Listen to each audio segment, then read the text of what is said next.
રાજકોટની રાતેચોડ ગરમી શા માટે સૌરાષ્ટ્રનું હૃદય બની રહ્યું છે ભારતનું હોટસ્પોટ?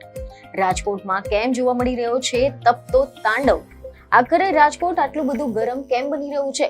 શું આ માત્ર એક સામાન્ય ઉનાળો છે કે તેની પાછળ કંઈક વધુ ગંભીર કારણો છુપાયેલા છે?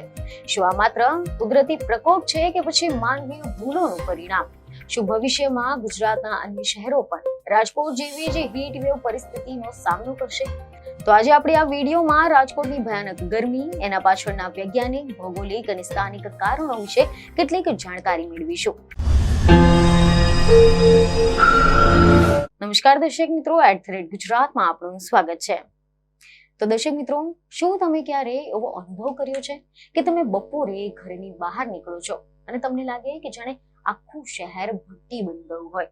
શ્વાસ લેવો પણ ગરમ લાગે, રસ્તા ઉપર ઉઠતી ગરમી તમારી આંખોને બળતરા કરાવી દે અને છાંયડો પણ રાહત ના આપે. જો કે ગુજરાતના રાજકોટ શહેરમાં હાલ કંઈક આવું જ થઈ રહ્યું છે. જેથી દર્શક મિત્રો, આજે આપણે એક એવા વિષય પર વાત કરવા જઈ રહ્યા છે કે જે અત્યારે માત્ર રાજકોટ માટે જ નહીં પરંતુ આખા ગુજરાત અને દેશભરમાં ચર્ચાનો વિષય બન્યો છે. અને તે છે રાજકોટની દઝાડતી ગરમી, કે જે શહેર પોતાની રંગીલી મિજાજ, અદબ અને ખાણીપીણી માટે જાણીતું છે, તે અત્યારે સૂર્યદેવના પ્રકોપનો સામનો કરી રહ્યું છે. માર્ચ મહિનો તો પૂરો થયો ન હતો ત્યાંથી જ રાજકોટે તાપમાનના તમામ રેકોર્ડ તોડી નાખ્યા હતા. એવા અહેવાલ મળી રહ્યા છે કે 11 માર્ચે જ્યારે આખું ભારત સામાન્ય વસંત ઋતુનો આનંદ માણી રહ્યો હતો, ત્યારે રાજકોટમાં પારો 42 ડિગ્રી સેલ્સિયસને આંબી ગયો હતો, જે તે દિવસે સમગ્ર ભારતનું સૌથી ઊંચું તાપમાન રહ્યું હતું. અને આ કોઈ સામાન્ય ઘટના ન હતી. સામાન્ય રીતે એપ્રિલ કે મે મહિનામાં જે ગરમી પડતી હોય છે તે આ વખતે માર્ચ મહિનાના પ્રારંભથી જ જોવા મળી રહી હતી. આ સિવાય હવે જ્યારે એપ્રિલ મહિનો ચાલી રહ્યો છે ત્યારે એપ્રિલમાં પણ છેલ્લા કેટલાક અઠવાડિયામાંથી રાજકોટમાં તાપમાન સતત 42 ડિગ્રીની આસપાસ કે તેનાથી પણ વધુ રહે છે. આના કારણે રસ્તાઓ સુમસામ બની ગયા છે, ટ્રાફિક સિગ્નલો બંધ કરવા પડી રહ્યા છે અને લોકો બપોરના સમયે ઘરની બહાર નીકળતા પણ ડરી રહ્યા છે. પરંતુ પ્રશ્ન એ થાય છે કે આવું આખરે કેમ થઈ રહ્યું છે? શા માટે દર વખતે અમરેલી કે ડીસાની પાછળ છોડીને આ વર્ષે રાજકોટ ગરમીમાં અવ્વલ આવી રહ્યું છે? રાજકોટ આટલું બધું ગરમ કેમ બની રહ્યું છે? શું આ માત્ર એક સામાન્ય ઉનાળો છે કે તેની પાછળ કંઈક વધુ ગંભીર કારણો છુપાયેલા છે? શું આ માત્ર કુદરતી પ્રકોપ છે કે પછી માનવીય ભૂલોનું પરિણામ?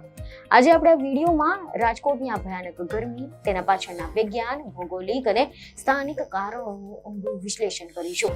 આપણે જાણીશું કે કેવી રીતે પાકિસ્તાનથી આવતા પવનો, પથરા જમીન અને સિમેન્ટના જંગલો ભેગા મળીને રાજકોટને એક ફર્નેસ એટલે કે ભઠ્ઠીમાં ફેરવી રહ્યા છે. અને હવે કેવી રીતે કુદરતી પરિબળો, માનવીય પ્રકૃતિ અને વૈજ્ઞાનિક પ્રક્રિયાઓ મળીને રાજકોટને એક હોટસ્પોટ બનાવી રહ્યા છે. આમ તો ઉનાળો ભારતમાં હંમેશા કઠોર રહ્યો છે, પરંતુ છેલ્લા કેટલાક વર્ષોમાં ગરમીનું પ્રમાણ સતત વધતું જઈ રહ્યું છે. ખાસ કરીને ગુજરાતના આંતરિક વિસ્તારોમાં તાપમાન ઝડપથી વધી રહ્યું છે. પરંતુ આ વર્ષે રાજકોટે તો બધી જ મર્યાદાઓ તોડી નાખી છે.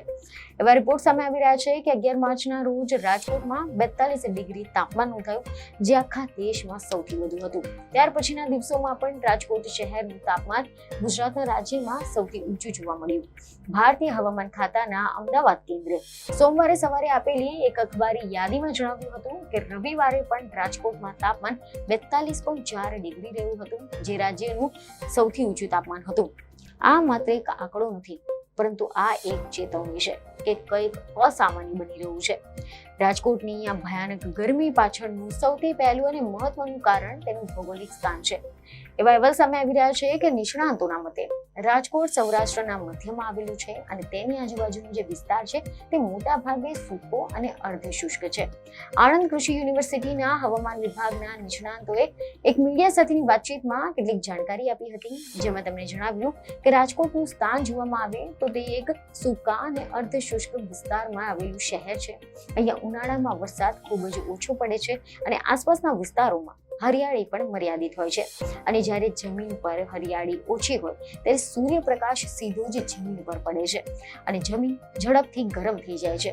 એક સંશોધન મુજબ આવી ખુલ્લી જમીનનું તાપમાન 60 થી 70 ડિગ્રી સુધી પણ પહોંચી શકે છે.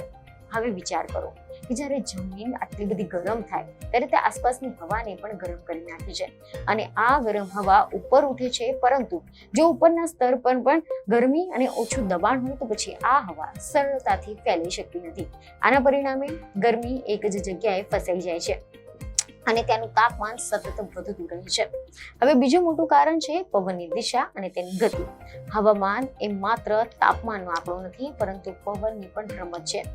રાજકોટમાં તાપમાન વધવા પાછળ નૈઋત્ય પાકિસ્તાન અને રાજસ્થાન પર સર્જાયેલું અપર એર સર્ક્યુલેશન પણ જવાબદાર છે. પાકિસ્તાન અને રાજસ્થાનના રણ પ્રદેશોમાંથી આવતા ગરમ અને સૂકા પવનો જ્યારે રાજકોટ તરફ વળે છે ત્યારે તે પોતાની સાથે ભયાનક ગરમી લઈને આવે છે. સામાન્ય રીતે જો અરબી સમુદ્ર તરફથી પવનો આવતા હોય તો પછી તે ભેજવાળા અને ઠંડા હોય છે, જે તાપમાનને અંકુશમાં રાખે છે. પરંતુ અત્યારે સ્થિતિ એવી છે કે દરિયાઈ પવનો નબળા પડી ગયા છે અને જમીની પવનો જે વધુ ગરમ હોય છે તે રાજકોટ પર પ્રભુત્વ જમાવી રહ્યા છે. વળી અત્યારે સંક્રમણ કાળ ચાલી રહ્યો છે, શિયાળો જઈ રહ્યો છે અને ઉનાળો બેસી રહ્યો છે. આ સમયગાળામાં પવનની દિશા સ્થિર હોતી નથી.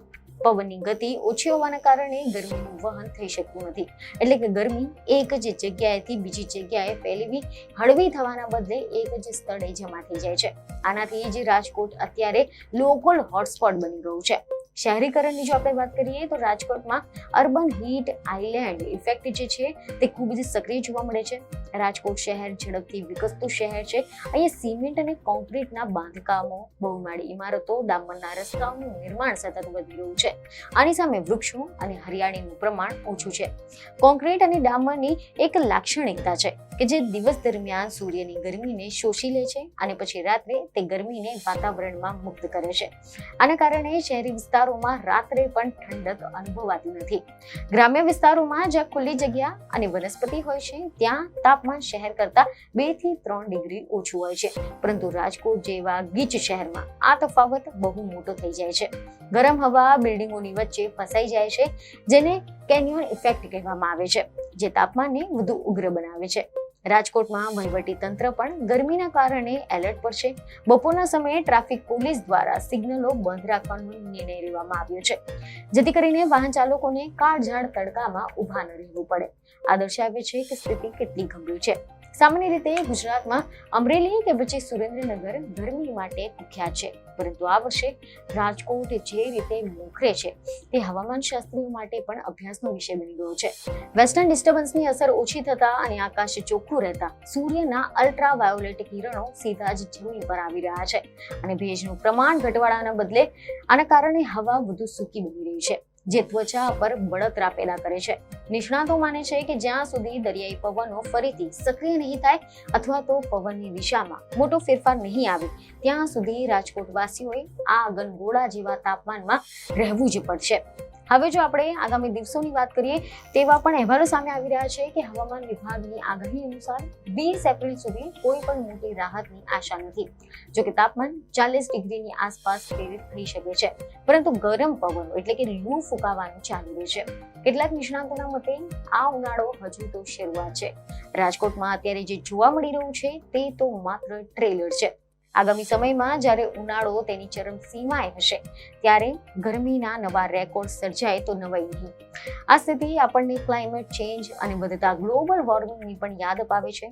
જે રીતે આપણે પ્રકૃતિની સાથે છેડા કરી રહ્યા છે, વૃક્ષો કાપી રહ્યા છે, જળ સ્ત્રોતો સુકાવી રહ્યા છે, તેનું પરિણામ આજે રાજકોટ ભોગવી રહ્યું છે. રાજકોટનું આ તાપમાન માત્ર એક શહેરની સમસ્યા નથી, પરંતુ બદલાતા પર્યાવરણની પણ ચેતવણી છે કે જો આપણે હજુ પણ જાગૃત નહીં થઈએ તો પછી વધુ વૃક્ષો નહીં રોપીએ કે પર્યાવરણની જાળવણીના પગલાં નહીં લઈએ તો પછી ભવિષ્યમાં માત્ર 42 ડિગ્રી જ નહીં 45 અને 48 ડિગ્રી તાપમાન પણ સહન કરવાની તૈયારી રાખવી પડશે. રાજકોટ અત્યારે ગરમીનું હોટસ્પોટ જરૂર બન્યું છે, પરંતુ તે આપણને શીખવી રહ્યું છે કે પર્યાવરણનું સંતુલન કેટલું જરૂરી છે. પવનની ઝડપ વધે કે દિશા બદલાય તેની રાહ જોતા રાજકોટવાસીઓ અત્યારે તો માત્ર ઠંડા પીણા એસીના સહારે જ ઉનાળો કાઢી રહ્યા છે, પરંતુ લાંબા ગાળે આપણે કુદરતની સાથે તાલ મિલાવવું જ પડશે. આ હતી રાજકોટની ગરમીની ગાથા કે જે વિજ્ઞાન, ભૂગોળ અને સ્થાનિક માનવીય અસરોનું મિશ્રણ છે. હવે આપણે વિચારવું પડશે કે આ સમસ્યાનો ઉકેલ શું છે. શું આપણે માત્ર એસી કે કુલરના પર જ આધાર રાખીને બેસીશું કે પછી આપણે લાંબા ગાળાના ઉકેલો શોધીશું? સૌથી મહત્વપૂર્ણ છે હરિયાળી વધારવી. વૃક્ષો માત્ર છાંયડો નથી આપતા, પરંતુ હવાને પણ ઠંડી કરે છે. શહેરોમાં ગ્રીન કવર વધવાથી તાપમાન ઘટાડવામાં પણ મદદ મળી શકે છે. બીજું કે શહેરી આયોજનોમાં ફેરફાર કરવા પણ જરૂરી બન્યા છે. બિલ્ડિંગ મટીરિયલ્સ એવા હોવા જોઈએ કે જે ગરમીને ઓછી શોષે. રૂફટોપ ગાર્ડન, કુલ રૂફ ટેકનોલોજી અને પાણીના સ્ત્રોતો વધારવાથી પણ રાહત મળી શકે છે. અને અંતમાં, રાજકોટની આ ગરમી માત્ર એક સ્થાનિક ઘટના નથી, પરંતુ એક મોટો સંકેત પણ છે કે આપણું પર્યાવરણ બદલાઈ રહ્યું છે. આ એક ચેતવણી છે કે આપણે હવે જાગવું પડશે, નહીં તો પછી આવનારા વર્ષોમાં આવી ગરમી સામાન્ય બની જશે. આજે રાજકોટ છે, કાલે કદાચ અન્ય શહેરો હશે. તો સવાલ એ નથી કે રાજકોટ આટલું ગરમ કેમ, સવાલ આપણને એ છે કે આપણે આ બદલાવને કેવી રીતે રોકી શકીશું. શું આપણે સમયસર પગલાં લઈશું કે પછી માત્ર રાહ જોઈશું કે સ્થિતિ વધુ ખરાબ બની જાય? આ નિર્ણય આપણા હાથમાં છે. તો હવે આ વિષય પર તમારું શું માનવું છે તે અમને કોમેન્ટમાં જરૂરથી જણાવો. બીજને ખબરો સાથે ફરી મળીશું. ધન્યવાદ.